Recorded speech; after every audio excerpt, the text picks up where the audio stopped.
మరోవైపు తీన్మార్ మల్లన్నపై తెలంగాణ మహిళా కమిషన్ కు ఫిర్యాదు చేశారు తెలంగాణ జాగృతి మహిళా విభాగం నాయకులు.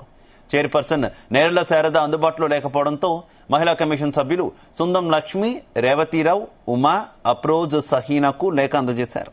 మల్లన్న తన వ్యాఖ్యలపై క్షమాపణ చెప్పకపోగా మరోసారి తీవ్రస్థాయిలో కవితపై దూషించారని లేఖలో పేర్కొన్నారు. అంతకుముందు మహిళా చైర్పర్సన్ నేరెళ్ల శారద అందుబాటులో లేకపోవడంతో పోలీసులు జాగృతి మహిళా విభాగం నేతలను లోపలికి వెళ్లకుండా అడ్డుకున్నారు. దీంతో వారు అక్కడే కూర్చొని ఆందోళన చేపట్టారు.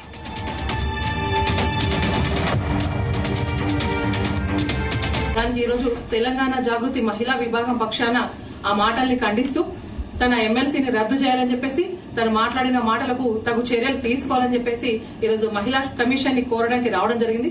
అయినప్పటికీ చైర్పర్సన్ గారు రాకపోవడంతో మహిళా చైర్మన్ కమిషన్ సంబంధించినటువంటి మెంబర్స్ తోటి సెక్రటరీ గారికి ఈ రోజు జాగృతి మహిళా విభాగం రాష్ట్ర నాయకత్వం అందరూ కలిసి రిప్రజెంటేషన్ చేస్తున్నాము. మేము మా రిప్రజెంటేషన్ స్వీకరించి తగు న్యాయం చేసి తగిన చర్యలు తీసుకొని తను శిక్షించాలని చెప్పేసి ఈ సందర్భంగా మేము రిక్వెస్ట్ చేస్తున్నాం.